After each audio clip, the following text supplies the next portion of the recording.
नमस्कार. खानपान कला किचनमध्ये आपल्या सगळ्यांचं मनापासून स्वागत. आज आपण चिकन कंटकी बनवतोय. त्यासाठी मी इथे अर्धा किलो चिकन घेतलंय.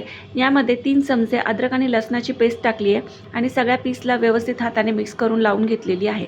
त्यानंतर इथे अर्धा लिंबू टाकायचा आहे आणि तोही मिक्स करून सगळ्या पीसला लावून घ्यायचा आहे. त्यानंतर इथे रेडीमेड कंटकी मसाला घेतलेला आहे आणि तोही आपण या चिकनला लावून घेणार आहोत. चिकनला मसाला लावल्याच्या नंतर एक 15 मिनिटासाठी आपण रेस्टसाठी ठेवून देणार आहोत. मसाल्यामध्ये सगळे पदार्थ असल्यामुळे आपण त्यामध्ये मीठ किंवा तिखट काहीही टाकणार नाही आहे. 15 मिनिटांनंतर तेल गरम करून घ्यायचं आहे. तेल व्यवस्थित गरम झाल्याच्या नंतर हे पीस टाकायचे आहेत. हलवायची लगेच घाई करायची नाही आहे. एका साईडने व्यवस्थित त्याला फ्राय होऊ द्यायचं आहे.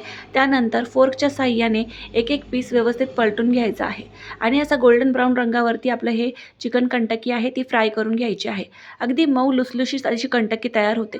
तुम्हाला जर कडक हवी असेल तर एकदा हा घाणा काढल्याच्या नंतर सगळ्या व्यवस्थित तळून घ्यायच्या. त्यानंतर परत एकदा त्याला तेलामध्ये फ्राय करायचं. यामुळे कंटकीला कुरकुरीतपणा येतो. पण माझ्याकडे लहान मुले असल्यामुळे मी ही सॉफ्टच ठेवणार आहे. अशा पद्धतीने बघा आपली चिकन कंटकी तयार झालेली आहे. अगदी हॉटेलच्या चवीला लाजवेल अशी कंटकी बनते. एकदा नक्की ट्राय करून बघा आणि ही रेसिपी जर तुम्हाला आवडली तर लाईक करा. कमेंट करून सांगा की ही रेसिपी तुम्हाला कशी वाटली.